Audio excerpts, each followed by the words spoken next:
नमस्कार मित्रांनो, सुख म्हणजे नक्की काय असतं मालिकेच्या आजच्या भागामध्ये अधिराज एका गुंडाला झाडामागून पकडून बाहेर काढतो. त्याची कॉलर धरून तो त्याला ओरडत असतो. त्याच वेळेला आता तिथे शालिनी येते आणि म्हणते की अधिराज सोड त्याला. अधिराज त्याला विचारत असतो की तुला कोणी पाठवले आहे सांग. तेव्हा शालिनी म्हणते की अधिराज सोड, तो माझाच माणूस आहे, मी त्याला पाठवले आहे. असं म्हटल्यावर आता सगळ्यांनाच धक्का बसतो. अधिराज आता क्षणातच त्याच्या कॉलरवरचा हात खाली सोडतो आणि म्हणतो की मॅडम काय काय झालं.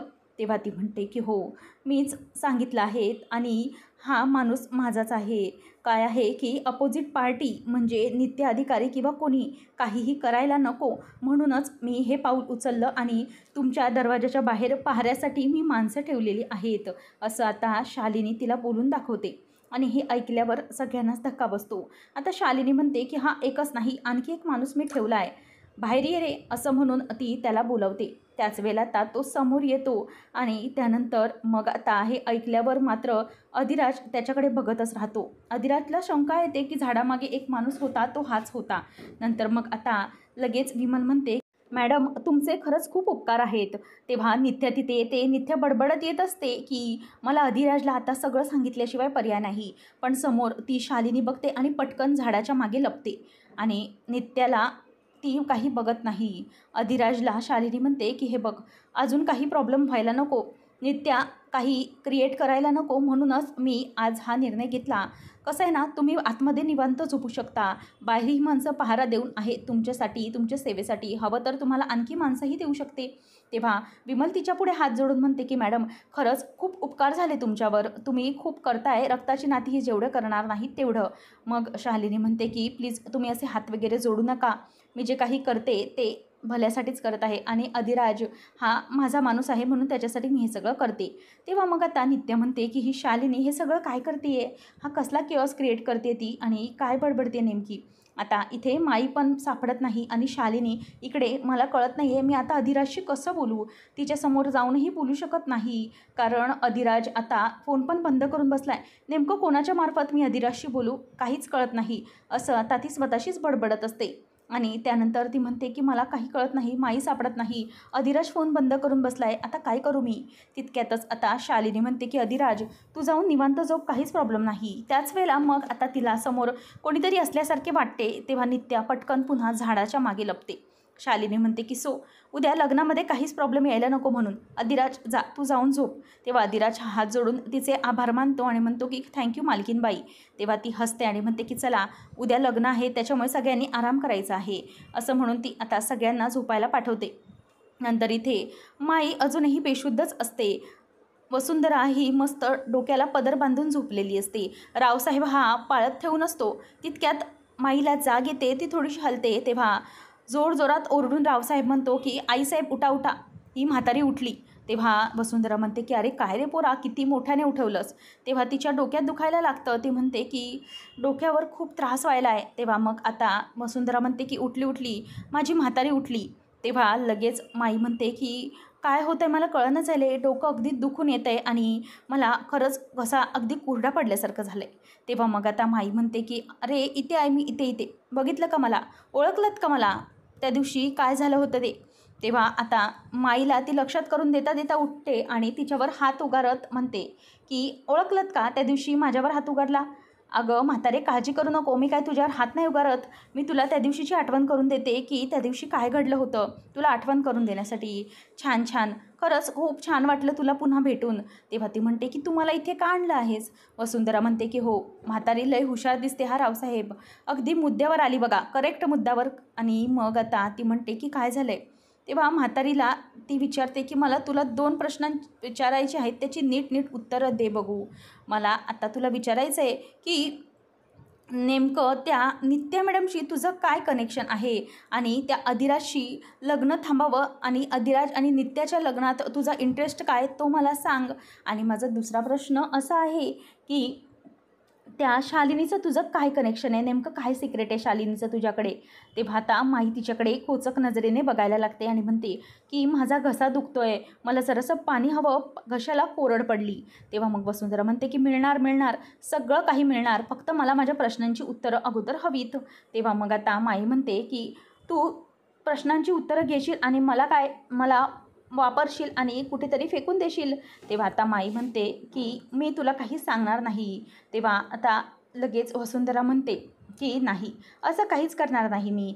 माई तिला बोलते की तू त्या शालिनीची मैत्रीण आहेस नवं, मग तू तिच्यासारखीच असणार. तेव्हा वसुंधरा म्हणते की अगं बाई, घाबरू नको. कसं आहे, तुला काय अगदीच वापर करून मी फेकून देणार नाही. तुझा उपयोग आहे मला ते मला माहीत आहे, आणि शालिनीसारख्या बाईला हे कसं करायचं आहे ते मला चांगलंच माहीत आहे. माई तिला विचारते की पण तुला माझ्या गोष्टीकडून इंटरेस्ट का आहे? तू तर शालिनीची मैत्रीण आहे. तिला मदत करायचं सोडून तू मला इथे वेगळं किडनॅप करून का आणलंस? आणि तू मला का विचारतेस? तेव्हा मग रावसाहेबांना ती म्हणते की शॉलेट डोकं आहे बरं का म्हातारीला, अगदी डोक्याने चालणारी म्हातारी आहे. तेव्हा शालिनी हिचं सिक्रेट ठेवून आहे. ठीक आहे, मी तुला आता सगळं सांगते. काय ना, गावची सत्ता आम्हाला हवी आहे. गावची सत्ता आणि पैसा एवढंच आमचं ध्येय आहे, आणि शालिनी ते आमच्यापासून हिरावून घेऊ नये म्हणून आम्हाला मोठं सिक्रेट तिच्या समोर आणायचं नाही. तू माझा हुकमाचा ऐका आहे. जर तू तिच्याकडे सिक्रेट ठेवून असशील मग ते तुम्हाला सांगशीलच ना, आणि ते वेळ आल्यावर मी बरोबर बाहेर काढणार, आणि म्हणूनच मी हे सगळं करते, आणि म्हणून मी तुला इथे वेगळं किडनॅप करून आणलं. कळलं का म्हातारे? चल आता मला पटापट सांग काय आहे सिक्रेट ते.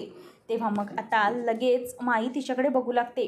माई मनातच विचार करू लागते की आता मला जे काही साध्य करायचं आहे ते मी हिच्याकडून साध्य करून घेऊ शकते.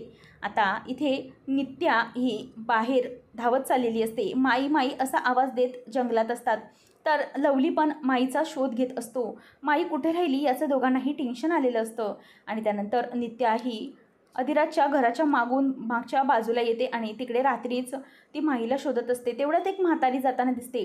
ती म्हणते की आजी, तुम्ही एका आजीला पाहिलंत का? म्हणजे तुमच्यासारखी म्हातारी होती, अगदी साधीसुधी आहे, सफेद साडी कॉटनची नेसलेली, अंगावर एकही दागिना नाही, अगदी लंकेची पार्वतीच म्हणा ना.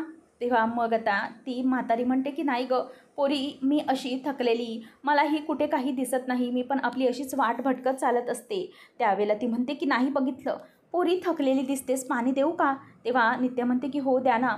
नित्या ही थकलेली असते म्हणून ती बाटलीतलं पाणी पिऊ लागते. आणि नित्या पुढे जात असताना तिला जराशी चक्कर आल्यासारखी होते आणि ती तिथल्या तिथे डोकं धरून खाली पडते.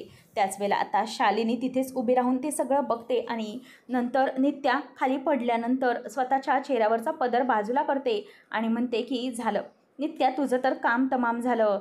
तुला काय वाटलं की ही शालिनी तुला असंच सोडून देईल? नाही, एका अर्थाने ती म्हातारी गायब झाली याच्यात माझाच फायदा झाला. म्हातारी गायब झाली म्हणून मला नित्याला तरी अशा प्रकारे स्वतःला बांधून ठेवता आलं. बरंच झालं. आता नित्या, तू काय करणार आहेस? उद्या अधिराजचं लग्न लागेल. माझी माणसं तिकडे मागावर आहेत आणि तू इथे माझ्याकडे काही करू शकणार नाही. तू जोपर्यंत अधिराजचं लग्न होईल तोपर्यंत तू तिथे तशीच बेशुद्ध पडून राहणार. तुला शुद्ध काही येणार नाही, असं सगळं शालिनी म्हणत असते. त्यानंतर नित्याला ती म्हणते की झालं, माझ्या वाकड्यात गेलीस ना तू, मग आता बघ मी तुझं काय करते ते. काही झालं तरीही तुला त्या लग्नापर्यंत मी पोचूच देणार नाही. आता माई ते वसुंधराला म्हणते की ठीक आहे, मी सगळं सांगेन तुला, पण 2 गोष्टी सांगण्यासाठी एक अट आहे. तेव्हा मग वसुंधरा म्हणते की काय अट? तेव्हा रावसाहेब खवळतो आणि म्हणतो की या म्हातारीला मारलं पाहिजे, ही आपल्यावर अट घालते. तेव्हा ती म्हणते की थांबा रावसाहेब, अगं म्हातारे चुकतेस तू, तुला आम्ही किडनॅप केलं आहे, तू आम्हाला किडनॅप करून नाही आणलं आहे अटी घालायला. तेव्हा मग आता रावसाहेब चिडतो आणि म्हणतो की नाही, या म्हातारीचं काय मला खरं वाटत नाही. तेव्हा मग आता लगेच पुढे वसुंधरा म्हणते की कसली अट? तेव्हा माई म्हणते की जर मला मारलं तर तुम्हाला तिचं सिक्रेट समजणार नाही. तेव्हा मग आता ती म्हणते की बरं ठीक आहे म्हातारे, कसली अट आहे तुझी ती मला आता सांग. ती म्हणते की एकच आहे, ते म्हणजे तू अधिराज आणि पाहुणीचं लग्न होऊ द्यायचं नाही. वसुंधरा म्हणते की नेमकं काय आहे? ती शालिनी म्हणते पाहुणी आणि अधिराजचं लग्न होऊ द्यायचं. तू म्हणते अधिराज आणि नित्याचं लग्न होऊ द्यायचं, पाहुणीसोबत होऊ द्यायचं नाही. हे काय आहे? तेव्हा ती म्हणते की माझी अट मान्य कर, मगच मी तुझं ऐकेन. आता मी माईला चक्कर येते आणि ती पुन्हा पडते. शालिनी आता वसुंधराला फोन लावते आणि म्हणते की वसुंधरा ऐक, हॅलो हॅलो करायला वेळ नाही. हे बघ आता ती म्हातारी गायब झाली, त्या म्हातारीचा लवकरात लवकर शोध घे. तेव्हा शालिनीला ती म्हणते की कंची म्हातारी गं? तेव्हा ती म्हणते की अगं ती नाही का, तू तिचा फोटो काढला होतास नित्यासोबत कोर्टाच्या बाहेर, ती म्हातारी. तेव्हा आता ती फोन ठेवते आणि म्हणते की ठीक आहे, म्हातारीचा मी शोध घेते. शालिनी म्हणते की लवकरात लवकर ती म्हातारी माझ्यासमोर हजर हवी. आता वसुंधरा रावसाहेबाला सांगते की ती शालिनी पण ह्या म्हातारीचा शोध घेते. आपल्या माळावरच्या ज्या झोपडीमध्ये घर आहे ना, त्या घरात या म्हातारीला थांबवा. तिला तिथंच बांधून ठेवा आणि हो लक्षात ठेवा गावातमध्ये कोणाला बी हिचा पत्ता लागता कामा नये. फक्त आपल्या दोघांना आणि आपल्या माणसांना हवं आहे. कोणाच्या बी हातामध्ये तावडीत या म्हातारीला सोडू नका. शालिनीची माणसं नक्कीच म्हातारीच्या मागावर असणार. आता बघूया या शालिनीचं नेमकं कंचं सिक्रेट आहे ही जी म्हातारी सांगेल. मग आता इथे शालिनीची माणसं म्हणतात की आम्ही जसं सांगतोय तसं नीट करा, नीट पहारा ठेवा, उद्या लग्नात काही गडबड होता कामा नये. आणि शालिनीला एका रूममध्ये नित्याला बांधून ठेवायचं असतं. ती बांधून ठेवते आणि नित्याच्या तोंडात रुमाल बांधते. नित्या मात्र बेशुद्ध असते. राजमा ते सगळं बघत असते. शालिनी म्हणते की नित्या आता काय करणार आहेस तू? उद्या तुझ्या लाडक्या अधिराजचं लग्न होणार आहे. तुला मी उद्या तिथेच घेऊन जाईन लग्न झाल्यावर कॉंग्रॅच्युलेशन्स करायला. राजमा हे सगळं बघते. नित्या ही अगदी निश्चित असते. शालिनी तिच्या डोक्यावर टाळं मारता मारता स्वतःला कंट्रोल करते आणि त्यावेळेला राजमा मात्र खूपच घाबरलेली असते.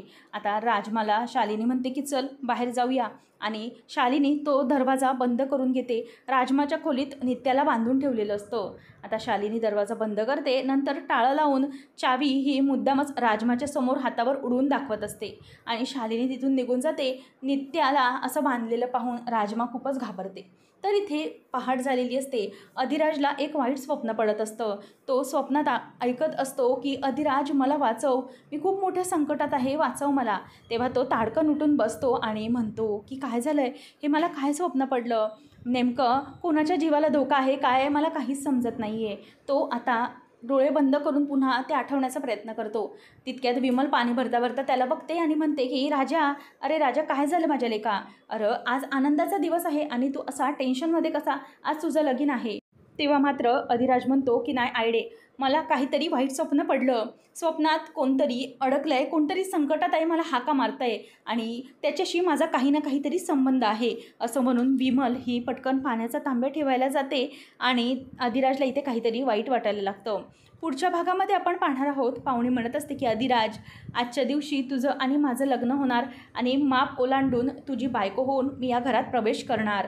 आणि हे ऐकून मात्र अधिराजला खूपच जास्त राग येत असतो. आणि इथे शालिनी ही नित्याला शुद्धीवर आल्याचं बघून म्हणते की काय गं, तू अधिराजचं लग्न थांबवणार होतीस ना? काय झालं? जा थांबव जा अधिराजचं लग्न. अगं तो तिथे लग्न करतोय त्या पाहुणीशी. बरं आपण नंतर जाऊयाच त्याला कॉंग्रॅच्युलेशन करायला.